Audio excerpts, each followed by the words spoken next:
Hello everyone, and thank you for watching Brilliance Speaker today. I've got an amazing guest. I'm just letting a few people come into the broadcast.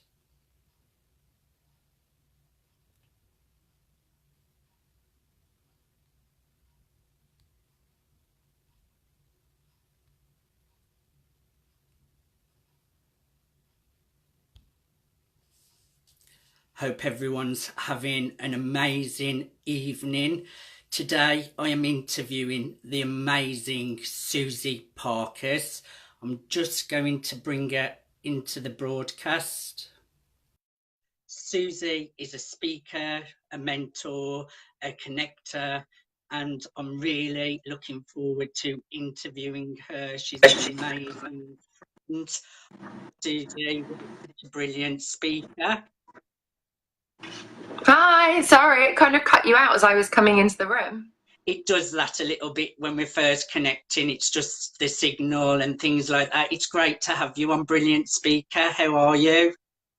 I'm really good, thank you. Thanks for having me. How are you doing? I'm really, really well. Really looking forward to getting all the juicy bits of detail out of what you're all up to. So I'll jump straight into the questions, Suzie. Go for it. Can you share your story into being a mentor, speaker, and a connector? Yeah, absolutely. Well, I've been an entrepreneur for about 17 years now, and it was a complete and utter accident. Ultimately, I was going to go to university and do what everybody else does at the certain, time frames, 18, leave school, go to university and what have you. And I ended up having a personal training business when I was 19 now. And that's where it really started. I did it for myself. And then I got headhunted to go and work in the city and to be a personal trainer there. And when you become a personal trainer, one of the things you've got to do is your final assessment piece, where you have to work with somebody and show that you know what you're doing. And I got really, really good results. And then I ended up having that person recommending me on to other people. So I started accidentally as a personal trainer all those years ago. And I've obviously given my age away now. And so that got me writing a business plan and what have you. And then, fast forward to 2008, and I ended up setting up my own fashion business. Hi, Nikhil. I ended up starting my own fashion business, having worked for a big fashion house. And from there, I had to learn to market it. So I went to all the events to learn how to market my business, and I did really, really well. And people watching me do really well with this boutique. And they said to me, "Can you show me how you do it?" And so back in 2009, people weren't really using social media for business, especially Twitter. But I'd grown with Facebook since 2004. And so again, accidentally, I had an agency teaching people how to use social media and internet marketing. And then that grew into building people's websites, their copy, their graphics, the whole shebang. So basically people would come to me with an idea and I basically build them a business. And I also created how-to videos to teach people, well, so people could teach themselves how to use social media for business. And then from there, I ended up in 2013 setting up a dating business, because I wanted to do something that was more to do with growth and contribution. Because with social media and internet marketing, as you all know, it moves so quickly, and you can't be jack of all trades, master of none. It's gone from being a Facebook expert, well, actually being a social media expert, to being, let's say, a Facebook expert, to being a Facebook ads expert. And I think it's refined even more now. And it's just too much of a headache to keep up with. And I didn't like the energy surrounding social media at that time and the people that wanted it. So I set up a dating business that did really well. It started as events, and people asked me for dating coaching. So I offered dating coaching because I'd actually coached myself out of a situation back in 2007. And that's when I started my personal development journey, actually. And then people asked me for matchmaking as well. So that business was events, coaching, and matchmaking. And after about 18 months, I'd done about 16 couples, 5 engagements, and 3 weddings. And now I'm responsible for babies and a whole lot more. And I decided to stick with the coaching. And so I did that. And I learned a lesson in terms of going from micro niching into niching, and niching was far better than micro niching. And that opened up the doors to me getting lots of media, because I decided that I didn't want to be a best kept secret in North London. And so I started going about creating my own visibility. And I made a phone call, and 2 weeks later, I had a huge page spread in the Daily Mail, and I've been in the press ever since. But I know you're going to ask me more about that later, so I won't give all my hints and tips away now. So I've done all my own publicity and PR for the last 3 years, but obviously PR is a huge thing, which again we're going to speak about later, that you have to do throughout. So I've been relying on PR massively to move myself forward in business. And in 2017, I re-emerged as a business and publicity strategist, because I was actually involved in an accident in 2015, and I just didn't feel that doing the dating coaching at that time was good for me in my recovery. So I went back to business, and also people were asking me to teach them how to get publicity and do their own PR and publicity. And what happened was, I went to a personal development event earlier this year in February, and I had an epiphany. It made me realize that I actually don't know what a business and publicity strategist is, if I'm honest. It was a title that I chose so that other people outside of me could identify me and put me in a box, which I now would tell people not to do. In fact, I don't have a title, but if you are going to go with a title, make sure it's your title and you identify with it, because I didn't, and it did impact me in a way. And so I then stepped up and said, you know what, this is me. In fact, I want to offer everything. I want to offer everything that I know from the last 17 years. So that's life coaching, relationship coaching, communication coaching, business coaching, PR and publicity. So whatever people need from me, I'm able to give it to them. Now, I know it sounds like I'm jack of all trades, master of none, but I'm very, very clear about what I can do within the confines of life, love and business. And in my 17 years, I've got myself a huge database of contacts. And so where I can't fulfill something, I recommend other people, so I don't leave my clients in the lurch. And that's kind of what's happened. And I know you were saying, how did I become a mentor and a speaker and what have you, but speaking is part of your visibility. And I wasn't always an outspoken, confident person. In fact, I've gone from the shy person who's become I'd say an extroverted introvert to some extent, or maybe I am confident these days, I don't know, but I have no problem speaking up. And I got approached to speak for charities initially, and private members clubs, and now corporates, and I've just been putting myself out there. So I think it's very much about hi Michael, it's very much about looking at how you want to show up, and speaking was one of my things. And I think through speaking, people get a sense of who you are, your presence, your energy, and it gives them a good feel for what it's like being in your presence, and it helps people decide whether they want to work with you or not. So that's kind of the drone overview, if you like, of the journey, how one thing has transitioned into the other, but how I come to be this person who offers a very holistic view to helping my clients to fast track their personal and professional success. Well, what an amazing journey. And going from dating, which I know you were super well known for as well, Suzie, and also you was podcasting before podcasts were so hugely popular as well, which yeah. I mean, now everyone is podcasting, aren't they? But you was doing them a long time ago, before that big thing came into podcasts and things. So that's great too. But what an amazing journey. And if anyone knows how to connect people, it's you. You've always got your eye out looking how you can connect people with other people. And that's what I really like about you. You have got your eyes looking for who you can connect with who to better other people. So I really like that about you. So it's a great journey what you're on. Thank you. I really appreciate it. And I'm just going to read out a few comments for you, Suzie. We've got Okay. Alison Cox saying hello. Hi, Alison. Hi, Michael. Hope you're well. If anyone's got any questions, please type them in. Suzie would absolutely love to answer your questions. Please share the broadcast so we can get this content out to as many people as possible. And if you've got any top takeaways of any tips that we give you tonight, please type them in the comments or show some love for your appreciation for Suzie. Suzie, that brings me to my next question. Can you share what methods you have used in visibility to help to grow your business, and how has that helped to grow your brand? Okay, so you touched on it just before, right, with the connecting. I'd say I'm a natural born connector. It's something that I've done my whole life, but now I've got an expansive database. I can obviously do it at a higher level.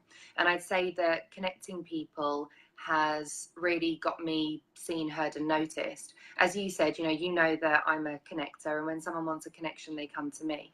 And that's definitely put me in good stead in terms of people coming to me to have a conversation. So much so I now connect for the media as well. So I have journalists and editors and producers contacting me saying, we're running a story on XYZ. Do you know somebody? And I think being of service to others is paramount. People remember you. It helps them with the know, like, trust factor, because you've always got to remember it's not me first. It's actually the other person comes first. How you make people feel, that's also part of PR, but that's what gets you remembered. And I've always naturally not trying to, I don't know, do anything untoward, but just me being me. I've always tried to be of service to others, and I think that's why I've been able to open the doors that I have, and I've got the reputation that I have. Also with the way I communicate as well.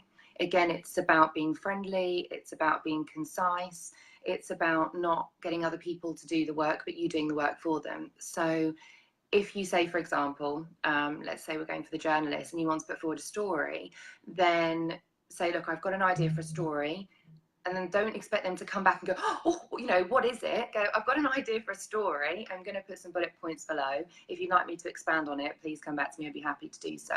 Take the hard work away from people. And that's something that will help you get remembered. And that's just a small snippet of PR stuff that you can do.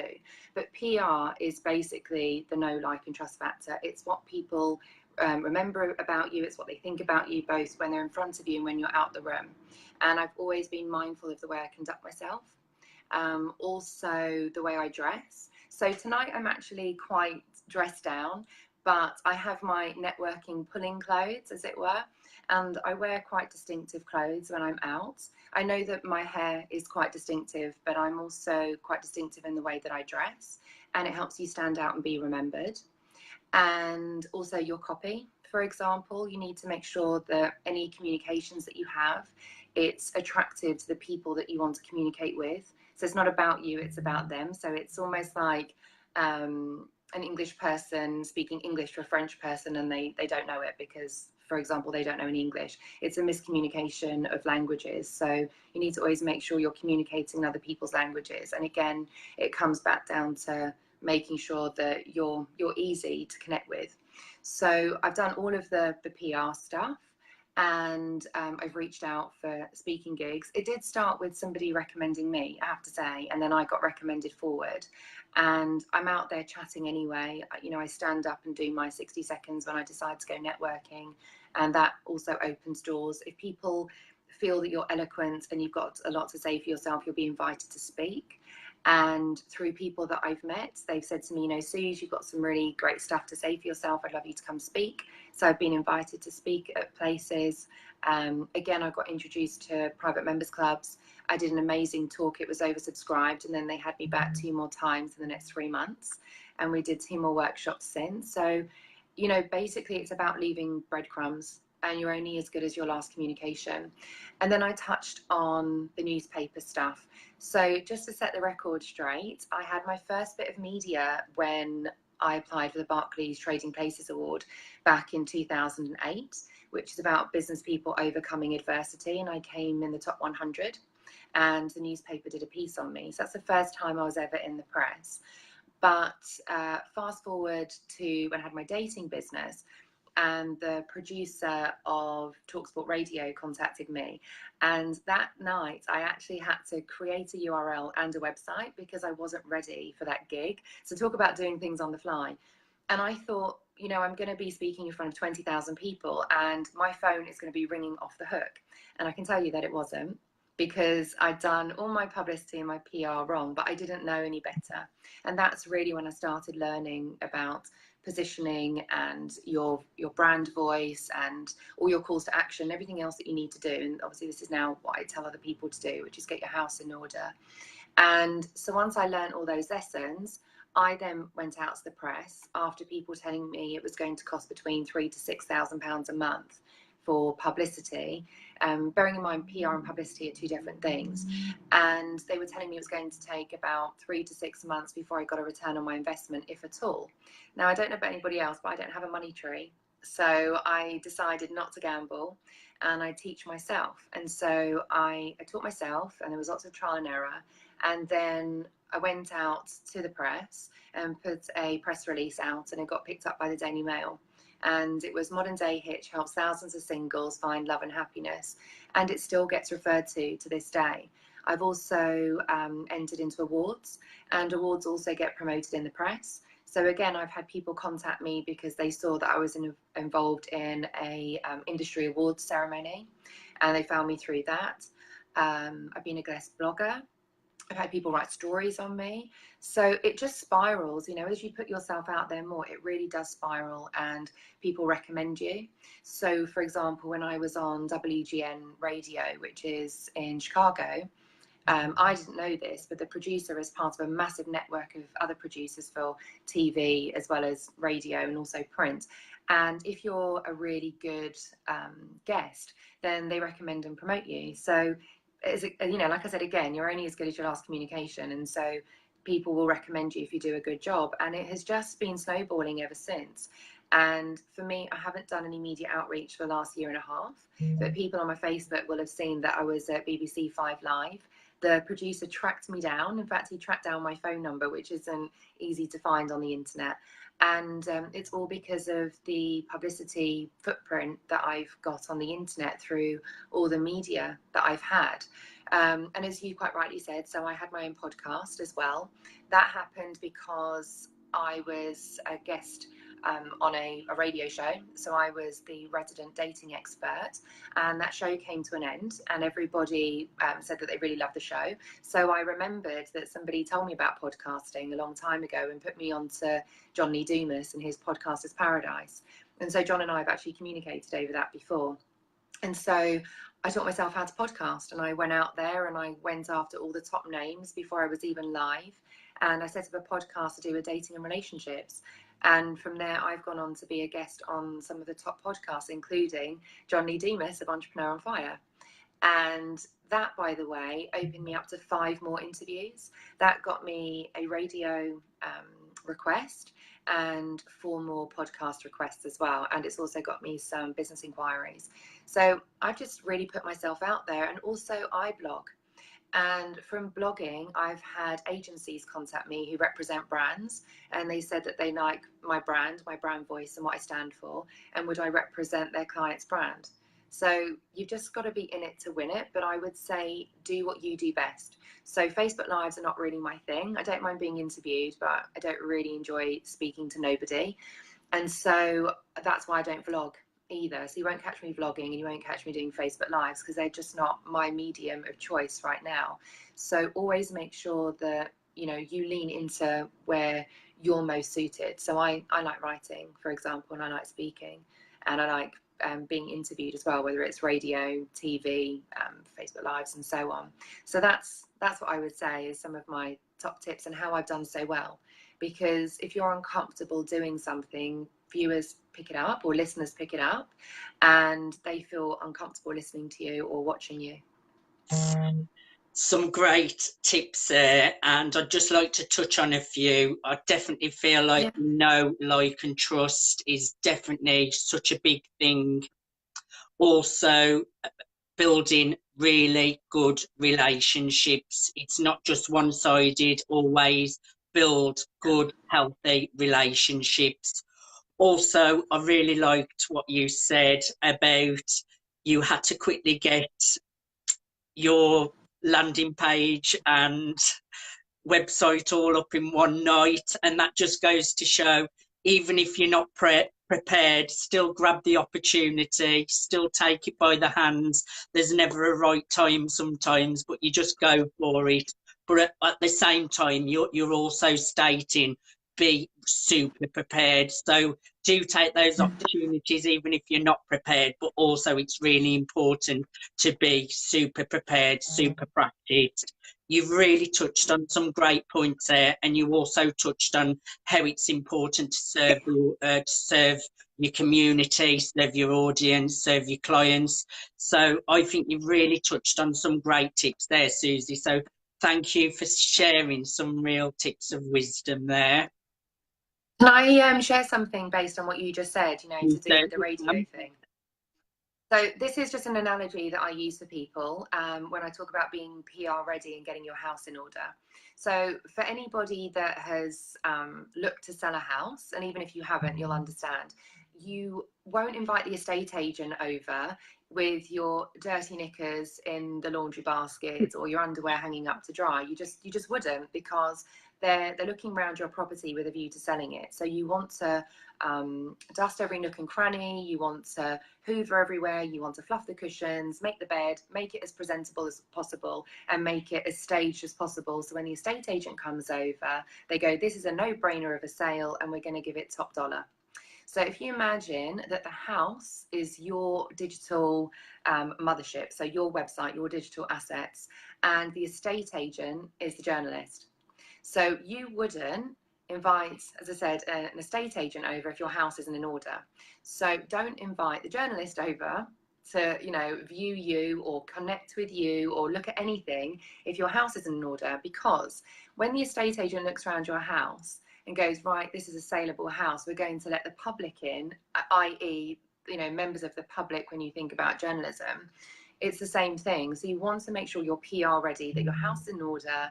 And there is a whole checklist of things I go through with people that are akin to fluffing the cushions, dusting, you know, the nooks and crannies and what have you, that you need to do when it comes to your digital assets before you connect with the journalist in order to have the best possible chance. Because remember, we get one chance to make a good impression, and there are certain things that turn the media off. I've had this told to me firsthand. If you look at my PR course, I've interviewed quite a few people in the media world who have said what attracts them and what repels them.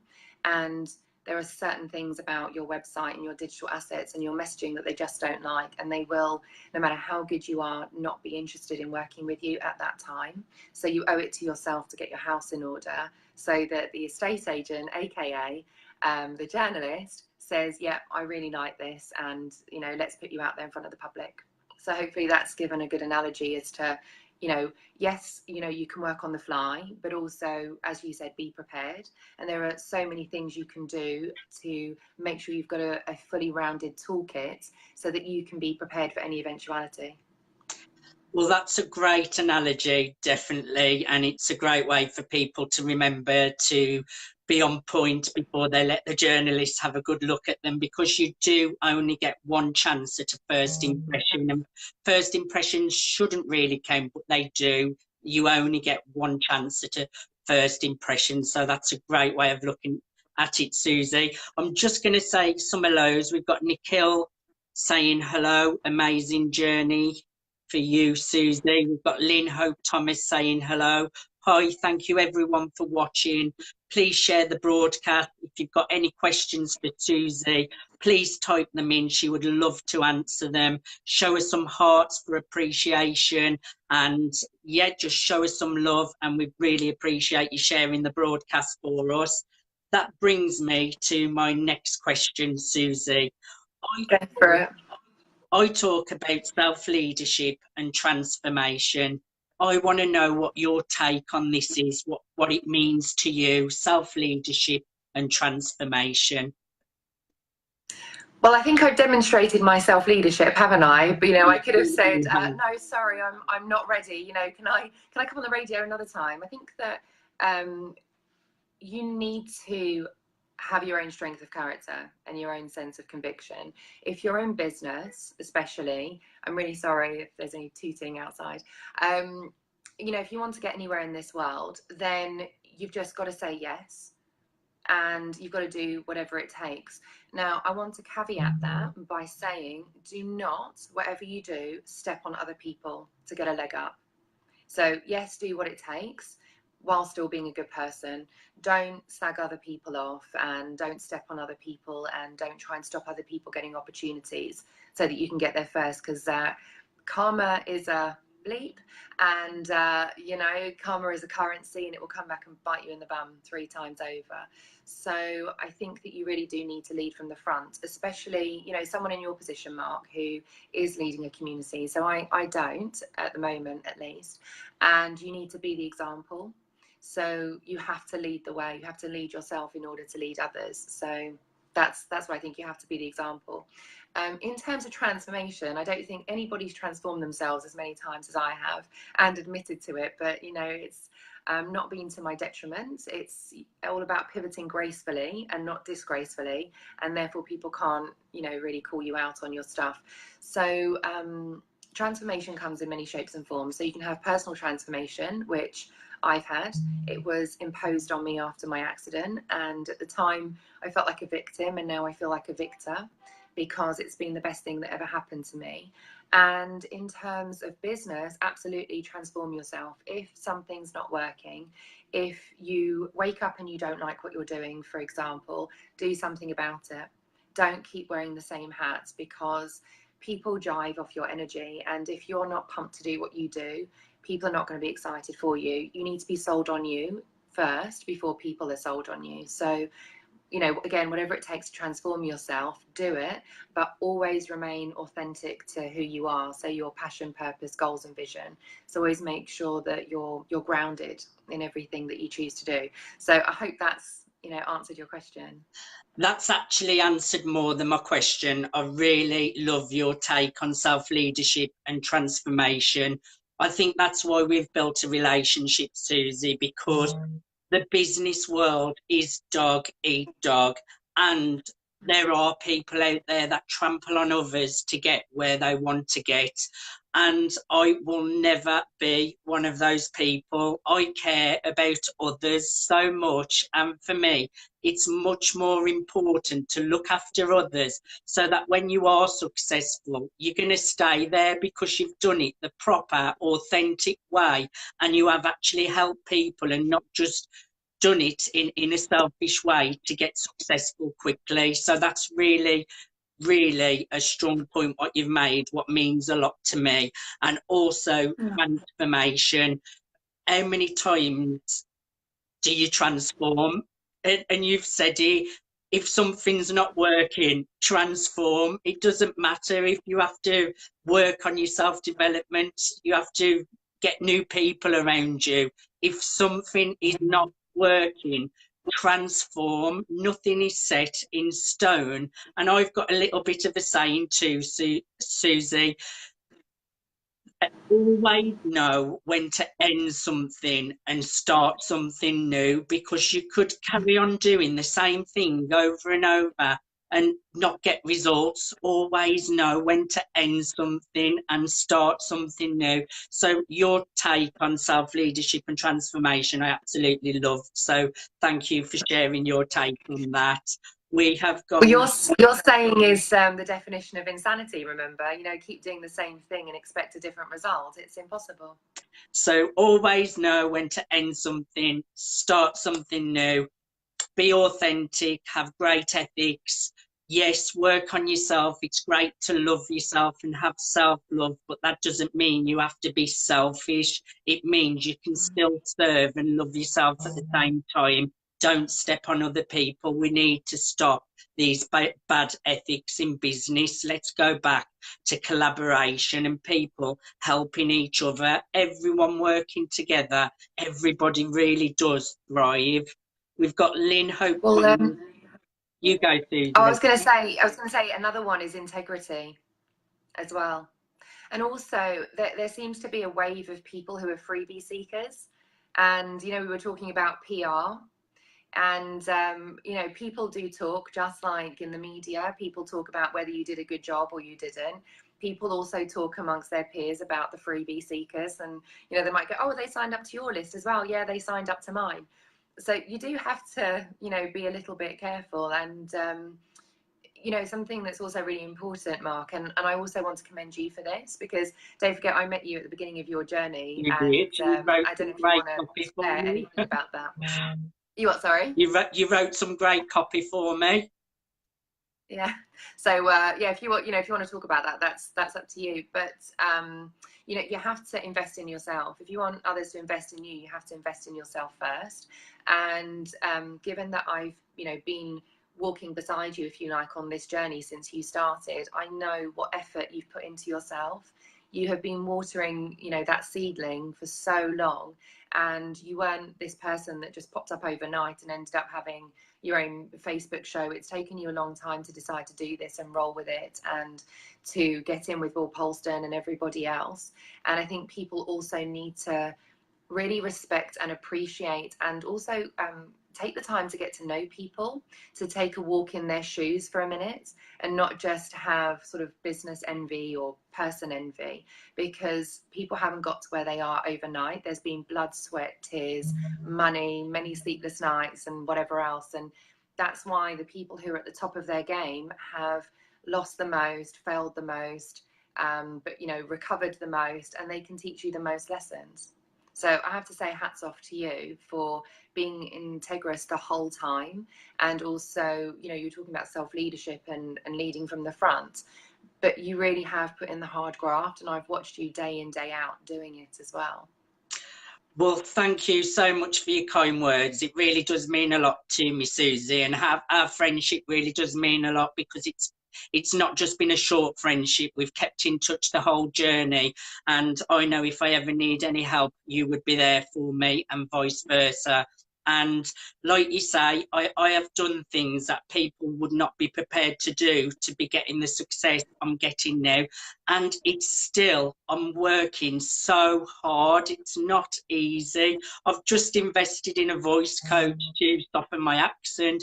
It's an ongoing journey. So anyone out there looking, thinking, we're doing all this, you just have to invest in yourself, learn from people, and just keep on going. It's not easy. It is a hard journey, but I really appreciate your kind words, Suzie, there. We've got Lynn Thomas saying yes, yes, yes. Yes, Mark, wisdom.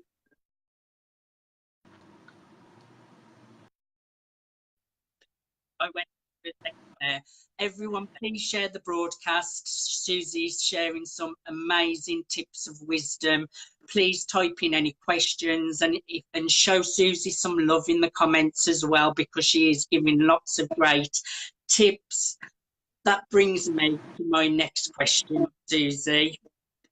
Can I share one last thing based on what you said? You certainly can.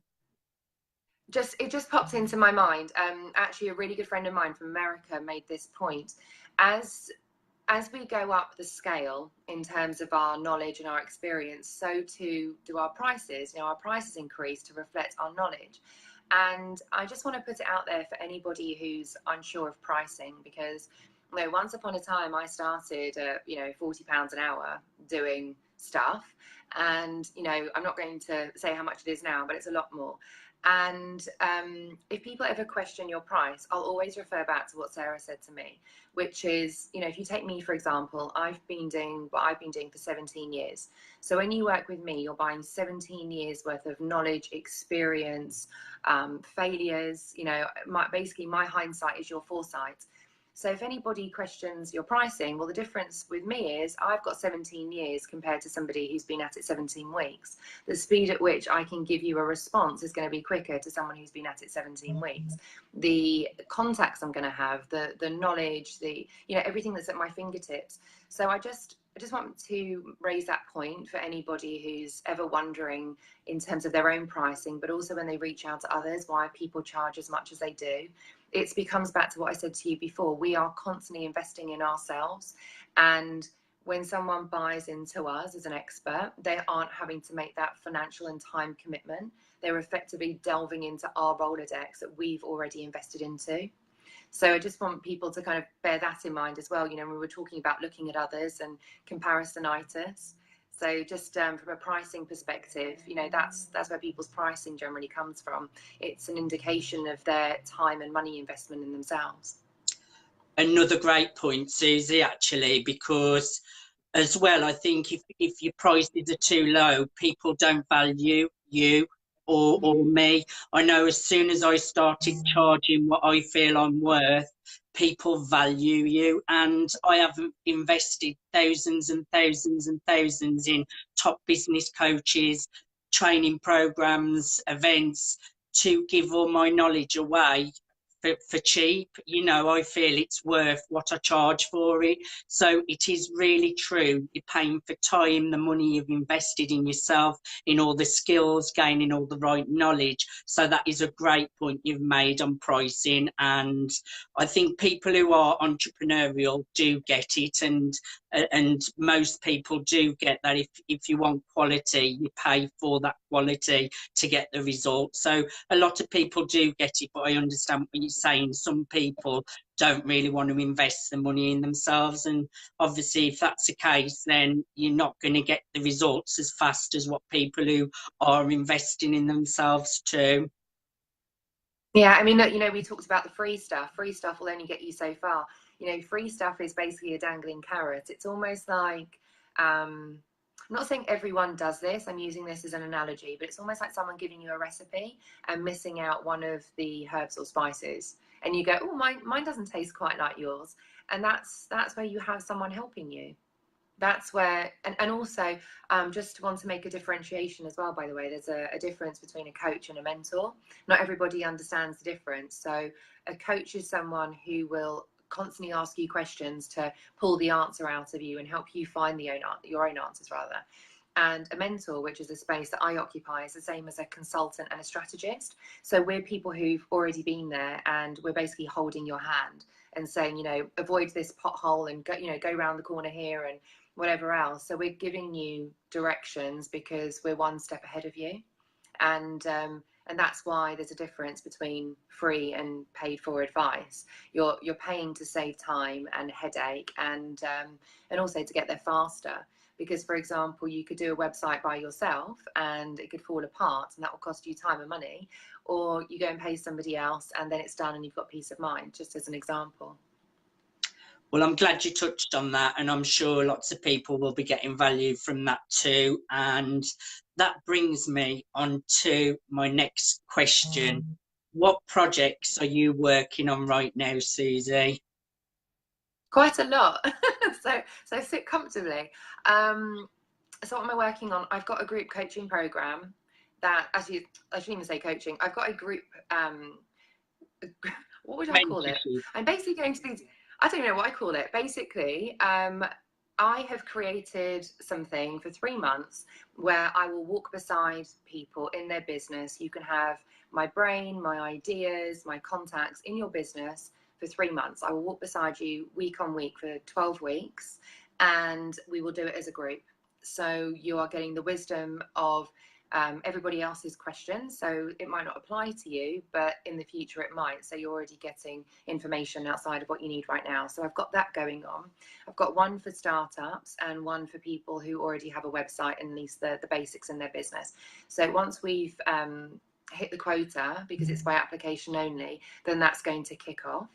And I'm working on my book, which is the story of my last 3.5 years. And it starts with that very interesting night where I had a fluke accident where I was hit front on a dual carriageway, and it's forever changed my life for the last 3.5 years and the direction of my business. And it touches on mental health and work-life balance and the importance of operating from a place of passion, purpose, goals and values, so that you're always happy and all that kind of stuff that we've just touched on before.